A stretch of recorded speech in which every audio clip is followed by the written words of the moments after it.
to video number 3. So we've done our base layer, we've picked up our highlight colors, and now we're going to start coloring in this lovely outfit that our Mistress Twilight is wearing. So for this we're going to use orange, orange and more orange. I've got 3 tones of orange that I've chosen for this. So the light color is Orange Glaze, it's number 113. This is quite like a medium dark orange, which is dark cadmium orange, it's number 115. And just to add that little bit of extra, we're putting in the light cadmium red, which is number 117. So this is a 3-step process. What we're going to do is we're going to start with a lighter color first, and we're going to start coloring over everywhere and putting in a decent amount of the light orange, then obviously the middle orange, and then we're going to go over with the dark orange. I've sharpened my pencils already so they are nice and sharp, and going to get started with the orange glaze number 113. Okay, so I'm going to go this way. Sorry. Okay, so I'm working in this area first. I color quite close to my picture. I mean, I look very carefully at the lines, and if you can see where all the shading has been added, and sometimes it actually becomes more apparent once you put color over it. So go quite carefully, try and find those shaded lines. You see there's a lovely line that goes down the side here. We really are, with this particular image, working at picking up the dark and the light areas, and using trying to like really highlight the white areas, the very the highlight. It's not always so easy, but we're going to do our best.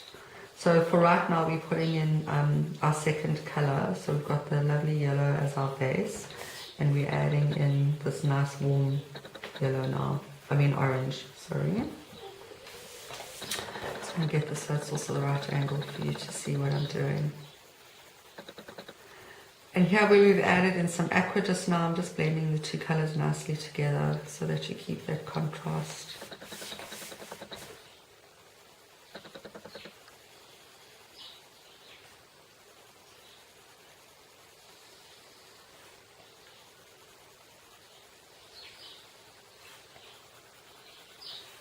Okay, and a bit of dark over there. We're going to pick up all the dark colors just now.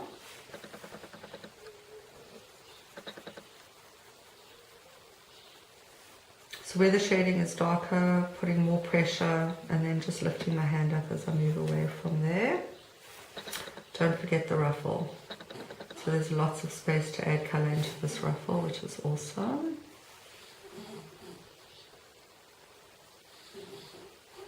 And when I did my base color, I was a bit irregular, so there's darker, there's kind of already variation of color. There's some darker yellow, and we've got the aqua. It all works really nicely together.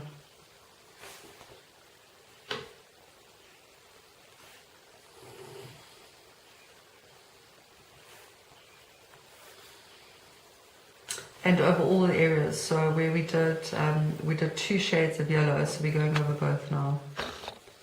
Just really want to bring in some variation of color and tone here.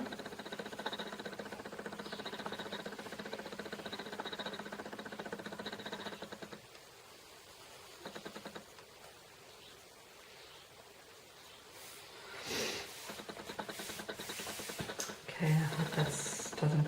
Okay, so there we go, you can really see. Okay, working down into the bottom here now.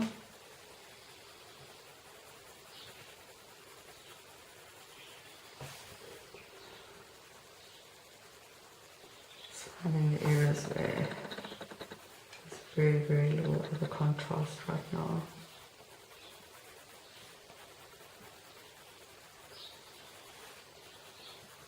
You can see as I'm going along that the tone's starting to be built up. We're starting to get a nice variation of color. And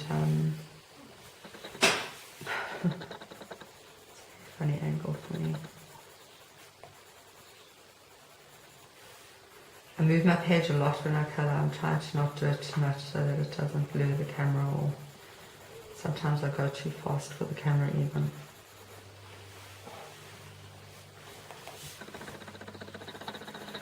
Really building up the colour, you know, that's the idea right now, is we're adding in all the different tones.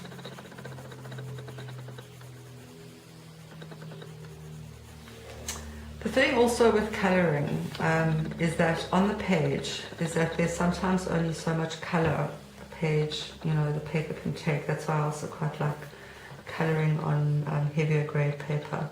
So we want to have kind of like a light touch all the time, so that there is still space to add another colour. When I say space, it's that the paper will take more colour, you know. So a lighter touch really does seem to work best for this, because it can get to a point where the paper just won't take any more colour, you know. You colour very, very thick and very heavy. So that's just something to be aware of, I guess. Everyone colours them differently.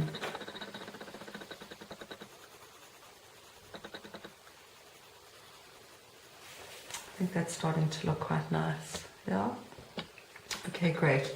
So once we've done that, we're going to add our second colour now. So I'm going, sometimes we can put in the darker colour, but I'm going in order with this. So we're putting in the second darker colour now, and going into very, you know, along the edges now, particularly where there is, you know, dark shading lines.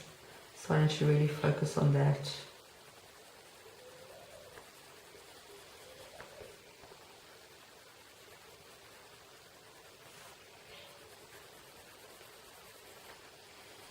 So that we start to see the creases in the fabric, the folds.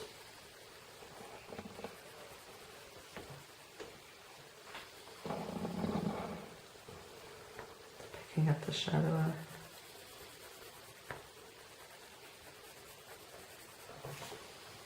You see, you can already see the difference between the two. I'm just going to turn my page just to get to this angle.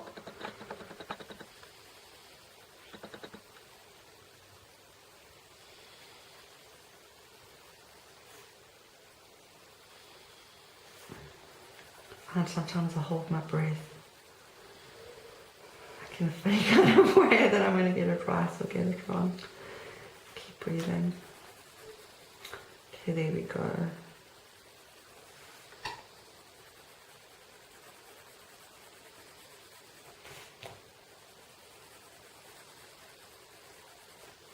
I'll turn this around.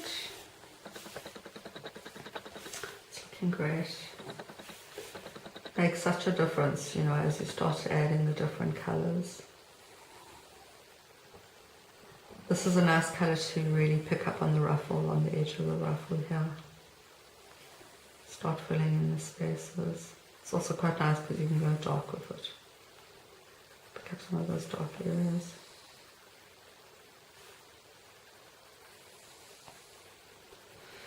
And with this, you know, doesn't have to be exactly the same.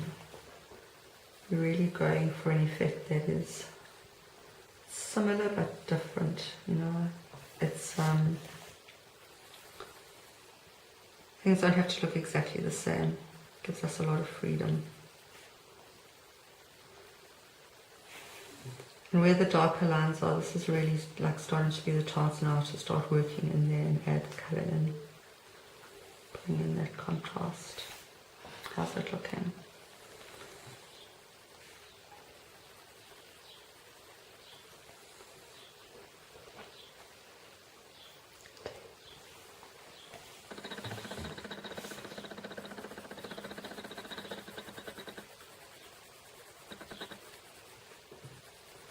Okay, there we go.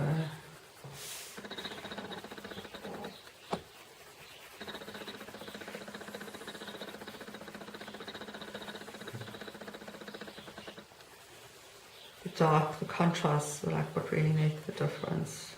I sometimes get a bit nervous, but just power on.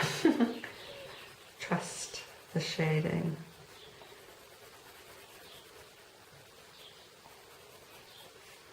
And we're still going to add one more darker color, maybe even two on top of this.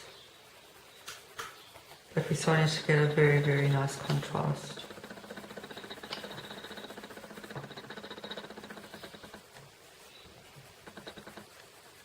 I'm going to focus on our darker areas. There we go, that's looking really good. So I think that gives you a great idea of what we're doing with the middle color. And then with our darker color, which this one is the light cadmium red, we're going to go again now, really focusing in the dark areas, and we're going to add color so that we get some more contrast. And this color is lovely because it's really a very, very warm red. So it brings in that, you know, the last rays of the sunset, which is what we're going for as well. That's our whole story. That's a very nice warm red color.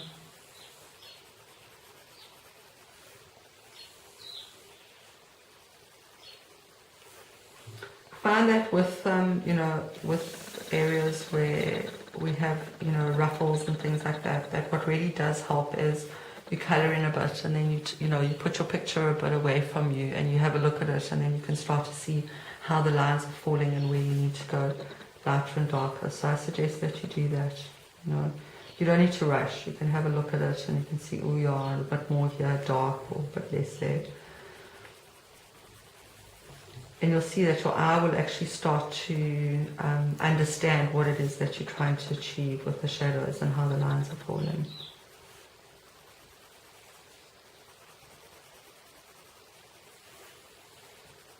So really, I'm just focusing on putting in some really dark tone now.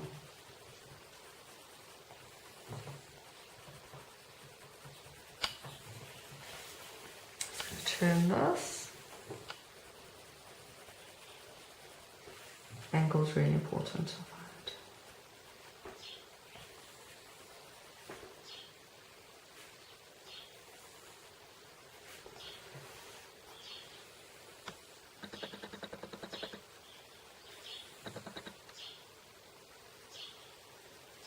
But down here as well, we haven't really done much down there yet.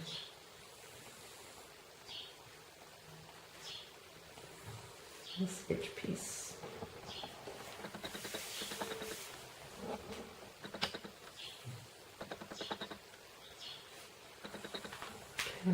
There we go. That pretty much, I think, overall, kind of takes care of that. There is, I think, another step that we're going to do, but we're going to do it a little bit later, where, you know, we're going to take either much darker, either like a red violet or maybe even a blue, and we're going to go into our very, very dark areas. But I'll leave that for kind of like a finishing off, an off stage where we kind of can go through everything there and decide where else we need to add in a bit of, you know, darker contrasting colors. So that takes care then of video number 3 and of this process. Don't rush it, have fun, build your colors up layer by layer, and I think I did quite well getting these two to look quite similar to each other. So that's what you need to do. Have fun, and we'll catch up with you in a bit. Ciao for now.